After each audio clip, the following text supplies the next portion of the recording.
L'arc Shibuya, vous êtes pas prêts? Jujutsu Kaisen avec l'arc Shibuya, ça va tout retourner!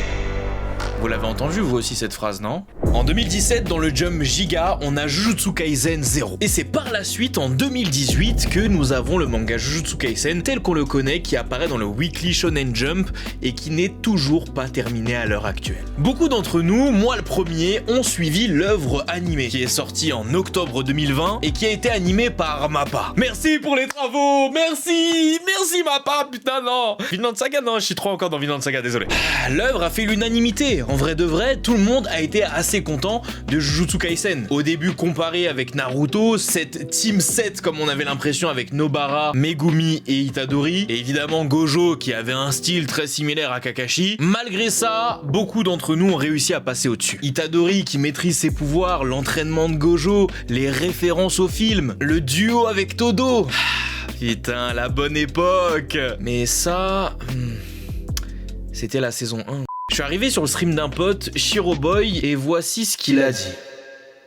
En fait, ce qui me fait chier Jutsu, c'est qu'il y aura trop de aigris sur Twitter, il y aura trop de haine. Vraiment, cette saison va m'énerver sur Jutsu. Je sais que moi, je vais kiffer, on va adorer et tout. Mais il y a des gens, ils vont trop vouloir cracher sur Jutsu. Ils attendent que ça. Ils vont mater Jutsu juste pour cracher et vanner. J'ai même pas envie d'ouvrir Twitter pendant l'été.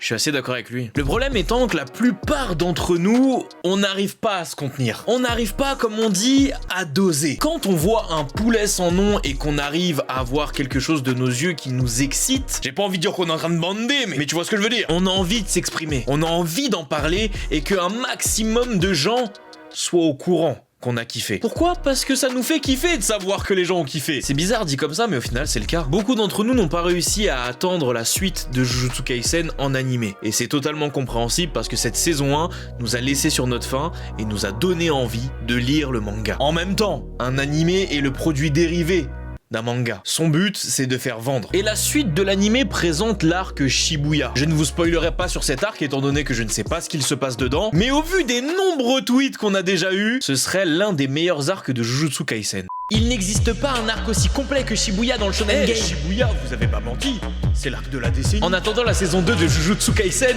qui va casser internet avec l'arc Shibuya, non, vous n'oubliez pas que cet arc a lancé un arc sur Twitter. Shibuya va être légendaire. Me faites pas dire ce que j'ai pas dit. Les gens qui ont mis ces avis-là ont le droit de les mettre. Mais malheureusement, ça contribue pas à ce que vous voulez véhiculer. Pour pas que ma vidéo soit juste moi qui déblatère des débilités et que vous soyez en mode « Qu'est-ce qu'il raconte la huisse ?» Je vais apporter un petit fait scientifique. Vous connaissez la dopamine, cette molécule qui est sécrétée dans notre cerveau quand nous sommes heureux. En d'autres termes, c'est l'hormone du bonheur. Il est prouvé scientifiquement qu'un surplus de dopamine pour la personne touchée pourrait créer de l'agressivité. Alors imaginez juste si cette dopamine, au lieu d'être en surplus, elle est coupée net. Elle créera un surplus de frustration et ce surplus de frustration se traduira en colère. Voilà d'où vient le titre de la vidéo. Malheureusement, en faisant ce que tout le monde a le droit de faire, c'est-à-dire exprimer son avis sur Jujutsu Kaisen, vous avez contribué à ce qu'on appelle une surhype. Malheureusement, dans ce monde, on a des gens qui prennent au pied de la lettre ce que beaucoup de gens disent, sans même attendre de se faire leur propre avis, ou sans encore même prendre du recul sur la chose. Ce qu'une personne ressent n'est pas forcément ce que toi tu vas ressentir. Donc l'attente que tu te crées face à l'avis des autres devrait être remis en question. À notre grande tristesse, vous créez des monstres. Parce que je vais vous le dire, et notez cette phrase dans les livres d'histoire et même dans les commentaires, être aigri, c'est à la mode.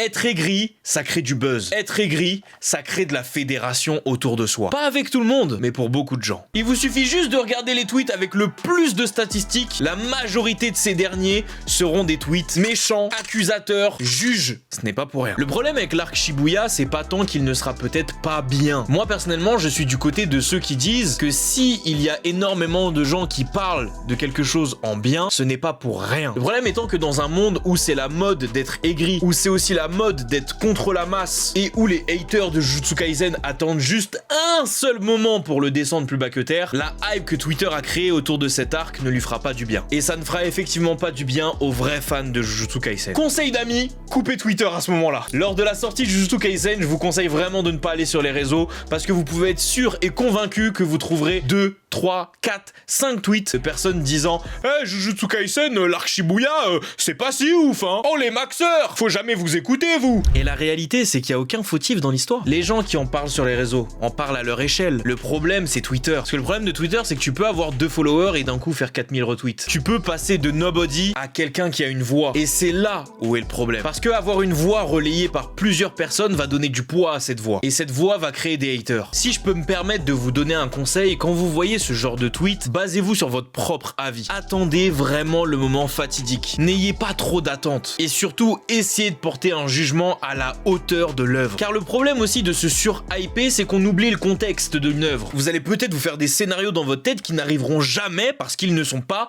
dans le contexte initial. Et c'est là où vous en venez à être déçu, à être frustré et à être en colère. Jujutsu Kaisen a beaucoup de choses à nous réserver et tout le monde en est convaincu. Malheureusement, des gens n'aimeront pas la saison 2. Et le pire avec tout ça, c'est que des gens n'aimeront pas la saison 2 juste parce que les gens ont dit qu'elle était trop bien. Et que si personne n'avait rien dit, ils auraient kiffé. C'est quand même une dinguerie. Tout ça pour dire, mesdames et messieurs, quand vous donnez un avis sur un animé, essayez un peu de doser. Et vous, quand vous voyez des avis sur des animés qui ne sont pas dosés, eh ben vous-même, dosez. Dans tous les cas, j'ai grave hâte que la saison 2 de Jujutsu Kaisen sorte. On en parlera et on y réagira sur mon Twitch. N'hésitez surtout pas à faire un saut. J'adore ce genre de vidéos où je lis des problèmes qui me touchent un petit peu et qui me font chier avec des animés. J'espère que vous aussi. On se retrouvera certainement la semaine prochaine pour une vidéo en groupe. J'espère en tout cas. C'était Minotaku. Jana.